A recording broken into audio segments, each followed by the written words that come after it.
একটা জনপ্রিয় গানের লাইন আছে না, বিয়ের ফুল ফুটলে বাজবে বিয়ের বাজনা।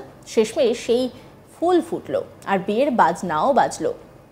বঙ্গ বিজেপির রাজনীতির মহলে হঠাৎই সানাইয়ের সুর, কিন্তু সানাই কার জন্য বাজবে? কে সেই নেতা বা নেত্রী?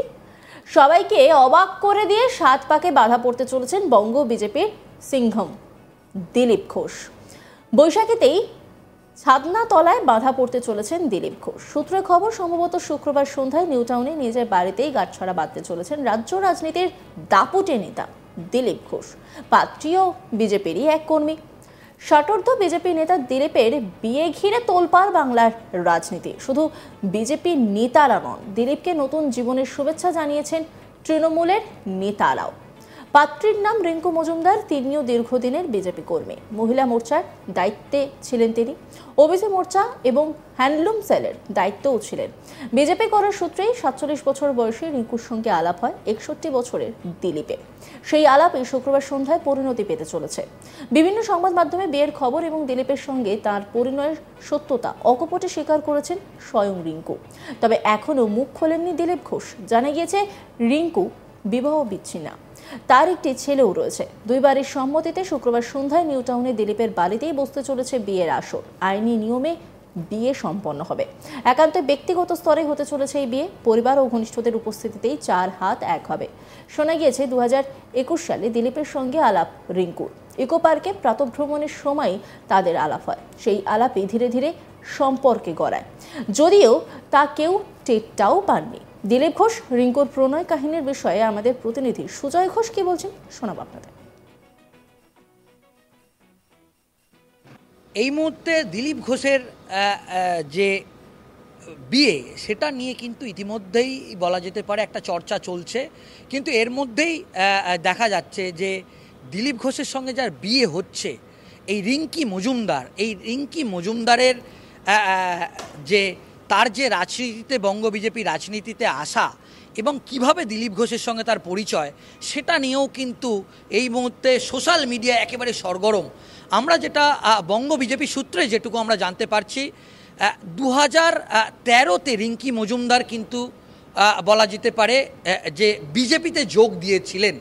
এবং দিলীপ ঘোষের সঙ্গে প্রথম কবে দেখা রিঙ্কির, এটাও আমরা সূত্র মারফত জানতে পারছি। আমরা জানি যে দিলীপ ঘোষ প্রত্যেক দিন সকালবেলা মর্নিং ওয়াকে ইকো পার্কে তাকে দেখা যায়। এবং তিনি এটা খুব পছন্দ করেন। তিনি যখনই কলকাতায় থাকেন এবং দিলীপ ঘোষ যখন বঙ্গ বিজেপির বলা टॉप क्वालिटी और कंसिस्टेंट परफॉर्मेंस के लिए सिर्फ सिल्वर पंप नाम याद रखना যেতে পারে রাজ্য সভাপতি হলেন, তারপর থেকে তিনি নিয়ম করে দুটি জিনিস করেন, একটি চা চক্র এবং একটি মর্নিং ওয়াক।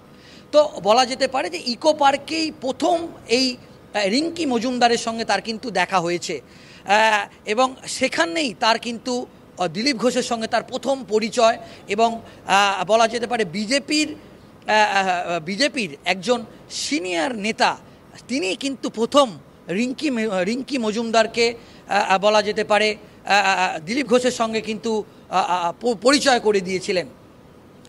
এবং আমরা যেটা জানতে পাচ্ছি যে সেপ্টেম্বর মাস থেকে বলা যেতে পারে যে তাদের দিলীপ ঘোষ এবং রিঙ্কু মজুমদারের যে সম্পর্কটা, সেটা কিন্তু একেবারে গভীর থেকে গভীরতর জায়গায় কিন্তু পৌঁছে যায়। এমনকি আমরা দেখলাম যে ইডেনের যে ম্যাচ হয়েছিল, সেই ম্যাচেতেও একেবারে দুই পরিবার, দিলীপ ঘোষের পরিবার এবং রিঙ্কু মজুমদারের যে পরিবার, সেই পরিবার একসঙ্গে ইডেনের ম্যাচ দেখেছিলেন। এটা জানা যাচ্ছে যে রিঙ্কু মজুমদার তিনি বিজেপির দক্ষিণ কলকাতা মহিলা মোর্চার অবজারভারের দায়িত্ব সামলেছেন। এমনকি বিজেপির ওবিসি মোর্চায় ছিলেন, হ্যান্ডলুম সেলেরও বেশ কিছুদিন দায়িত্ব ছিলেন, এমনকি স্টেট এক্সিকিউটিভ কমিটির মেম্বারও ছিলেন। এবং দিলীপ ঘোষ যখন রাজ্য সভাপতি ছিলেন, এই রিঙ্কি মজুমদারকে বলা যেতে পারে দিলীপ ঘোষ কাজ করার একটা পেশ করে দিয়েছিলেন, সুযোগ করে দিয়েছিলেন। এবং ইতিমধ্যেই রিঙ্কি মজুমদার তিনি প্রতিক্রিয়া দিয়েছেন যে দিলীপ ঘোষের মতো একজন বলা যেতে পারে সাহসী এবং একেবারে রাফ অ্যান্ড টাফ মানুষকে তিনি তার সঙ্গী পেয়ে তিনি খুশি এবং আগামী দিনে তিনি দিলীপ ঘোষকে নিয়ে চলতে চান, সেটাও যেরকম রিঙ্কি মজুমদারের পক্ষ থেকে অফিসিয়ালি জানানো হয়েছে। অন্যদিকে দিলীপ ঘোষ বিজেপি রাজ্য সভাপতি, তিনিও ইতিমধ্যেই বলেছেন যে তার মা, দিলীপ ঘোষের মা তাকে কিন্তু একটা রিকোয়েস্ট করেছিলেন, যে তার মা দিলীপ ঘোষকে বলেছিলেন এটাই তার শেষ ইচ্ছা। এবং দিলীপ ঘোষও যেটা বলেছেন যে ছোটোবেলা থেকেই তিনি সংসারের যে সাংসারিক জীবন বলা যেতে পারে, তার মাকে ছেড়ে, তার পরিবারকে ছেড়ে, আমরা জানি যে আন্দামান নিকোবরে তিনি আরএসএসের বা সংঘের দায়িত্ব নিয়ে তিনি চলে গিয়েছিলেন, কিন্তু তারপর থেকে তার বাড়িতে ফেরা হয়নি। কিন্তু দিলীপ ঘোষের ঘনিষ্ঠ মহলও তিনি স্পষ্ট করে জানিয়েছেন যে এরপর থেকে তিনি মাকে সময় দিতে চান, তিনি সাংসারিক জীবনেও সময় দিতে চান, কিন্তু সক্রিয় রাজনীতিতেও তিনি থাকতে চান। কিন্তু তার মায়ের একটা আবেদন ছিল, टॉप क्वालिटी और कंसिस्टेंट परफॉर्मेंस के लिए सिर्फ सिल्वर पंप्स नाम याद रखना। যে তার মায়ের তার ইচ্ছা যে দিলীপ ঘোষ তিনি যেন বিয়ে করেন, এবং মাকে সম্মতি রেখেই শেষ ইচ্ছা পূরণ করতেই বলা যেতে পারে দিলীপ ঘোষের এত বড় একটি সিদ্ধান্ত। এবং বলা যেতে পারে যে আজই তাদের রেজিস্ট্রি ম্যারেজ, এবং ইতিমধ্যেই সকালে গায়ে হলুদের পর্ব সেটাও কিন্তু শেষ হয়ে গিয়েছে, এবং আজকেই তারা বলা যেতে পারে 4 হাত এক হচ্ছে এবং বিবাহ বন্ধনে দিলীপ ঘোষ আবদ্ধ হচ্ছে। সবাইকে অবাক করে দিয়ে 7 পাকে বাঁধা পড়তে চলেছেন বঙ্গ বিজেপির সিংহম দিলীপ ঘোষ।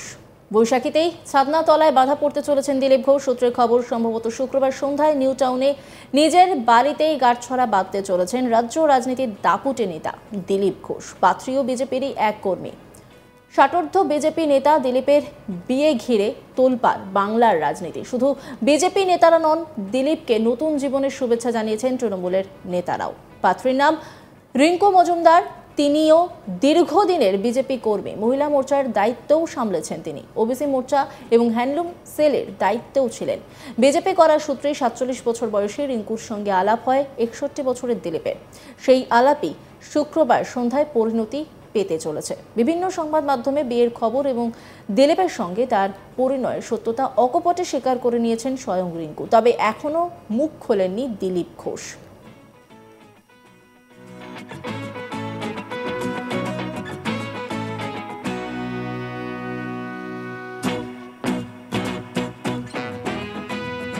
দুই বাড়ির সম্মতিতেই শুক্রবার সন্ধ্যায় নিউ টাউনে দিলীপের বাড়িতেই বসতে চলেছে বিয়ের আসর। আইনি নিয়মে বিয়ে সম্পন্ন হবে। একান্তই ব্যক্তিগত স্তরে হতে চলেছে এই বিয়ে। পরিবার ও ঘনিষ্ঠদের উপস্থিতিতেই 4 হাত এক হবে। শোনা গেছে 2021 সালে দিলীপের সঙ্গে আলাপ রিঙ্কুর। অন্যান্য খবরের আপডেটের জন্য অবশ্যই নজর রাখুন আজ তাক বাংলার ইউটিউব স্ট্রিমিংয়ে। লাইক, কমেন্ট, শেয়ার এবং সাবস্ক্রাইব করতে ভুলবেন না।